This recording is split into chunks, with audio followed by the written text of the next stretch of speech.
Hello everyone and welcome back to my channel.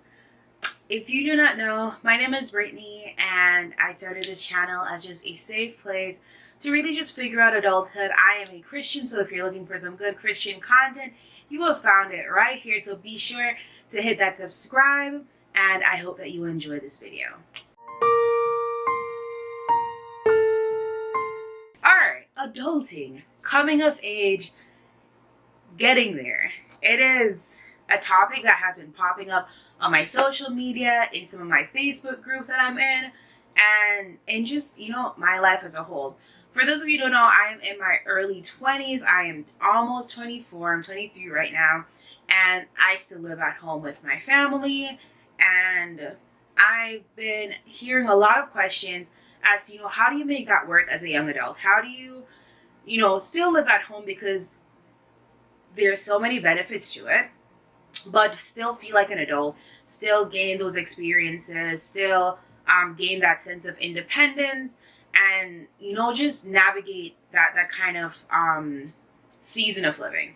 So I will say that I'm still living at home because I love my family. I'm blessed to have a good relationship with my mom and my sisters, and so living at home for me, it just came naturally. I never moved out for university either, so it was just a continual thing. So I know that, research does show that a lot less young people are moving out upon reaching, I guess, adulthood, turning 18 or finishing university. More youth, young adults are living at home, living with their parents for a whole lot of reasons. One, I live in Toronto. Rent is mad expensive, and so majority of people can't afford to move out. And two, it's just lifestyle changes. A lot of people are not getting married as young as they were beforehand. They're not having kids as young as they were. Or to be honest, marriage rates and child birth bearing rates have gone down. So for my generation and the generation that follows, it's just more convenient to live at home. The expectations have shifted societal wise, and it just makes sense. But getting into the meat of the matter, how do you make it work, right? Because there is a huge shift in relationship from when you are a teenager, when you're dependent on your parents for everything, to entering adulthood. How do you navigate that space? How do you make it healthy for both people? How do you do that? And I'm going to give a few tips that work for me, or that I see in other relationships with my friends who are still living at home and it works for them. But I want to just say there's no shame at any age of living at home with your parents. If it works for you, if it is what is healthy for you, do you. So the first thing that I find is that you have to develop boundaries.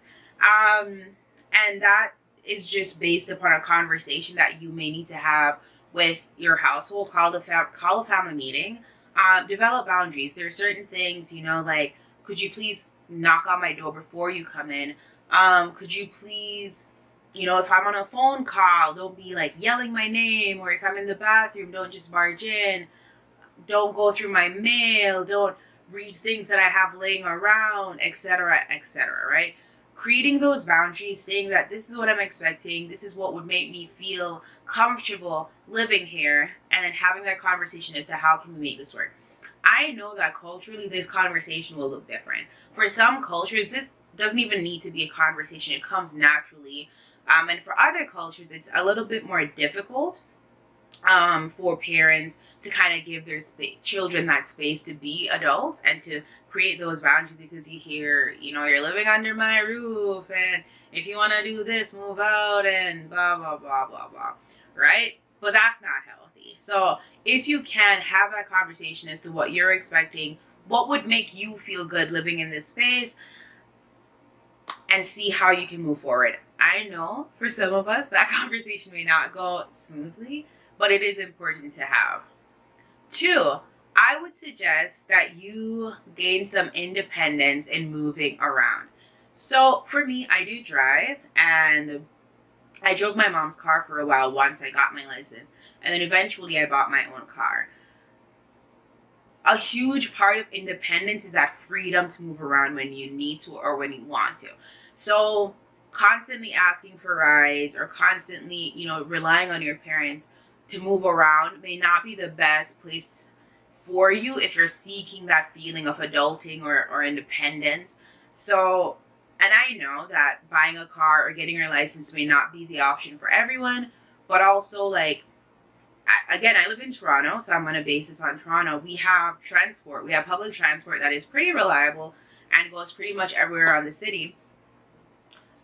Get on that bus, get on that train, move around, gain that independence. It may not look like your friend who has bought a car, who has their license, that's, living it out, but your independence may look different, and there's nothing, again, shameful in that. It's the steps that you need to take to feel independent. So get on that train, get on that bus, get your license. I always encourage everyone, even if you don't plan on driving, even if you don't have a car, even if you don't need to drive, you don't live in a city that requires you to drive, get your license. It's such an important resource. It's such an important thing to have, because you never know when you're in a situation where you may need to drive, and if you can't, then but then if you have your license, you're able to help out in that situation. The third thing that I would say is do your own shopping. Whether that's grocery shopping, feminine hygiene, other forms of hygiene, whatever it is. And it doesn't have to be everything, right? And that doesn't mean that you're not going to share it with the rest of your household. But if there are things that are specific to you, or that that you indulge more of than, like, the rest of your family, or you just want to lessen that burden on your parents, go out there and pick up a few things, some pasta, bread, vegetables, whatever it is. Just go out there, so it's not that you're just living here, but you're also contributing to the household, right? So for me, like, I personally love grocery shopping, and there's certain things that I get that my family doesn't necessarily eat, or they don't really like, or I just eat more of, right? And so I will go out in the week and I will pick up those things, and it just helps you to feel a little bit more like you're in control and you're contributing to the place that you're living in. And it also helps you develop those skills for grocery shopping for when you move out in the future. What number am I at? I think this is number 4. And this is, contribute to bills. And again, this might be an awkward conversation, especially, like, anything financial can be a sticky topic, but it's, again, very important. A huge part of why a lot of us still live at home is that we can't afford rent on our own, and that's fair. But have that conversation. If you are working, how can I contribute to, the rent, to the mortgage, or can I pay the hydro bill, the light bill, the for the internet, for the cable? See how you can help. And again, this not only helps you to feel like you're contributing to the space that you're living in, but it helps you to develop very important and necessary skills for when you do decide to move out.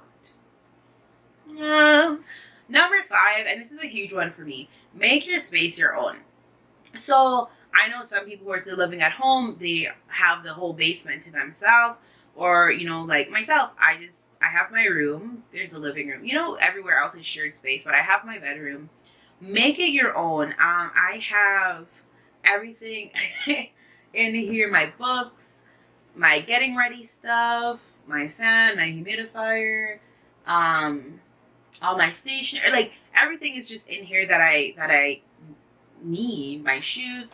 Like, have your space, make it your own. On my walls, I have my pictures of my friends, my degree, my diploma, a sign that says Brittany.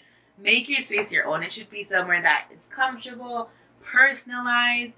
It's just, it makes you feel like you're not just on borrowed space, but no, this is home. This is where I feel comfortable. This is where I feel happy. And it can be simple. A lot of the things in my room that make it feel like my room, I got from the dollar store. Not expensive. It's just the little things that you can do to just make your space feel like yours. I hope that the tips that I gave that you find helpful. Again, we're still figuring it out. We're still navigating this young adulthood-ness. We're still seeing where this thing goes. So if you have any tips, if you're still living at home and there's just something that I didn't say that that really helps you in feeling independent while living at home still, be sure to drop it in the comments below.